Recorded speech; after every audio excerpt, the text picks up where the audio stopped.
This is part 2 of Big World by Tim Winton. Friendship, I suppose, comes at a price. There have been girls I've disqualified myself from because of Biggie. Not everyone wants to have him tagging along everywhere, though in the days before we got our licenses, there are those who don't mind walking out with us to the drive-ins. I figure we're not glamorous, but we're entertaining in our way. Right through high school I have occasional moments, evenings, encounters with girls, but no real girlfriend, and mostly I don't regret it. Except for Bryony Nevis.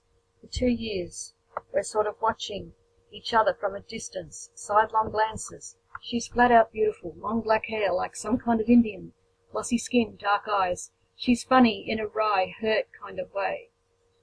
And smart. In class she goads me, says I'm not as stupid as I make out. I kiss her once at a party, or maybe she kisses me. Hair like a satin pillow slip, body all sprung as though she's ready to bolt. A long, long kiss, deep and playful as a conversation. But there, at the corner of my eye, is Biggie, alone on the smoky veranda, waiting to go home. I don't go to him straight up. I don't make him wait a fair old while, but I don't go on with Bryony Nevis the way I badly want to, because I know Biggie will be left behind for good. Not that I don't think about her. Hell, I write poems to her, draw pictures of her, construct filthy, elaborate fantasies she'll never know about, but I never touch her again. Out of loyalty. Bryony isn't exactly crushed. If anything, she seems amused. She sees how things are. She's right, you know. I'm not as stupid as I make out. It's a survival thing, making yourself a small target. But even now, feeling kind of euphoric, buzzing up the highway, I know I'm stuck in something that I can't figure my way out of. You see, back in the first year, right at the beginning when Biggie was my saviour and still doing his 2-week suspension for busting Tony McCauley's nose, I kept notes for the full fortnight, and more or less wrote Biggie's essays for him when he got back. He didn't care if he passed or failed, but I wanted to do it for him. And so what began as a gesture of gratitude became a pattern for the rest of our schooling. I made him look brighter than he was, and me a little dimmer. His old man preferred him to be a dolt. My mother expected me to be an academic suckhole. Most of the time Biggie couldn't give a damn, but sometimes I think he really got his hopes up. I feel responsible, like my ghost work stopped him from learning. In a way, I ruined his chances. For 5 years I worked my ass off. I really did all our work. Out of loyalty, yeah, but also from sheer vanity, and the fact is, I blew it. I got us both to the finish line, but ensured that neither of us got across it. Biggie hadn't learnt anything that he could display in an exam, and I was too worn out and cocky to make sense. We fried. We're idiots. A lot of different species, but we're both bloody idiots. At New Nortia, we pull up to fuel and use the phone. Biggie decides that he's not calling home, so he sits in the VW while I reverse the charges and get a new full. My mother wails and cries. I'm vague about my whereabouts, and I look out at the monastery and church spires and whitewashed walls of the town, while she tells me I'm throwing my future away. I hang up and find Biggie talking to a chick with a backpack the size of an elephant saddle. She's tall and not very beautiful, with long shiny brown hair and big knees. She thinks she's on the coast road north, and she's mortified to discover otherwise. Biggie explains that this is the inland route, shows her on the map. She wants to get to Exmouth, she says. I can see Biggie falling in love with her moment by moment. My heart sinks. There isn't really even much consultation. We just pull out with this chick in the back. Meg is her name. I know it's hot and she's had a tough day, but she's on the nose. She's got a purple tank top on, and every time she lifts an arm there's a blast of VO that could kill a wildebeest. Biggie doesn't seem to notice. He's twisted around in his seat, laughing and chatting and pointing and listening, while I drive in something close to a sullen silence. Meg is as thick as a box of hammers. It's alarming to see how enthralled Biggie is. He goes right ahead and tells her about life in the salmon camp every season, when the huts are full and the tractors are hauling nets up the beach, and trucks pull down to the water's edge and load up for the cannery. All the drinking and fighting, the sharks and the jet boats, and the great green masses of fish pressed inside the headlands. He doesn't tell Meg that it's all for pet food, that his mother cries every night, that he's given up defending her, not even urging her to leave now, but nobody could hold that against him. Meg, this mouth-breathing moron, is staring at Biggie like he's a guru, and I just drive and try to avoid the rearview mirror. I get to thinking about the last night of school, when the bonfire at Massacre Point, the beginning of that short period of grace, when my very limbs tingled with relief, and the dread of failure had yet to set in. Someone had a kite in the air and its tail was on fire, looping and spiraling orange and pink against the night sky, so beautiful I almost cried. I was smashed and exhausted. I suppose any little thing would have seemed poignant and beautiful, but I really felt that I'd reached the edge of something. I had power and a promise I'd never sensed before.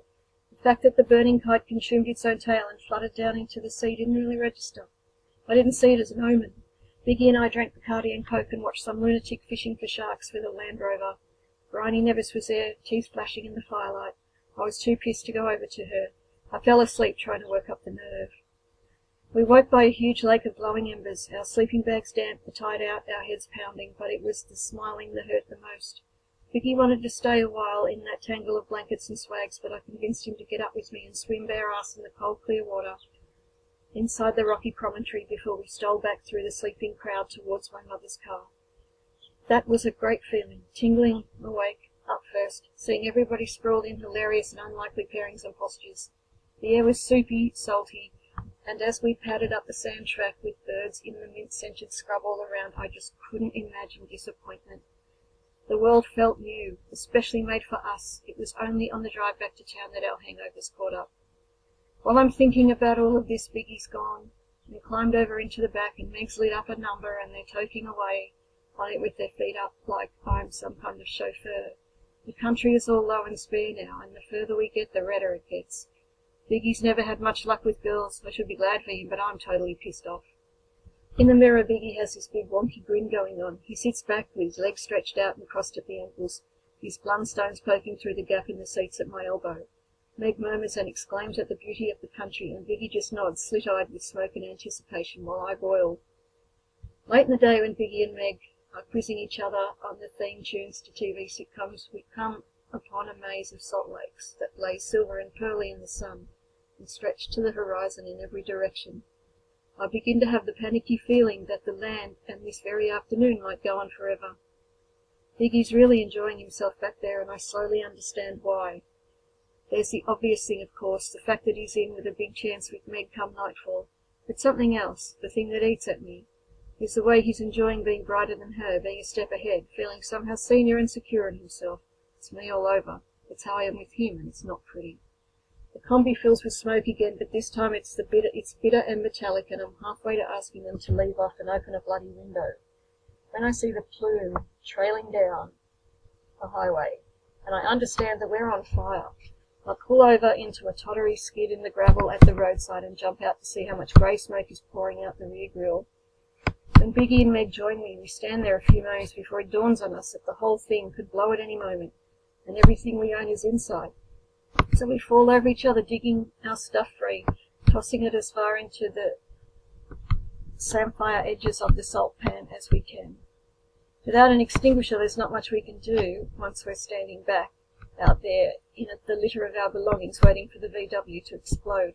But it just smoulders and hisses a while as the sun sinks behind us.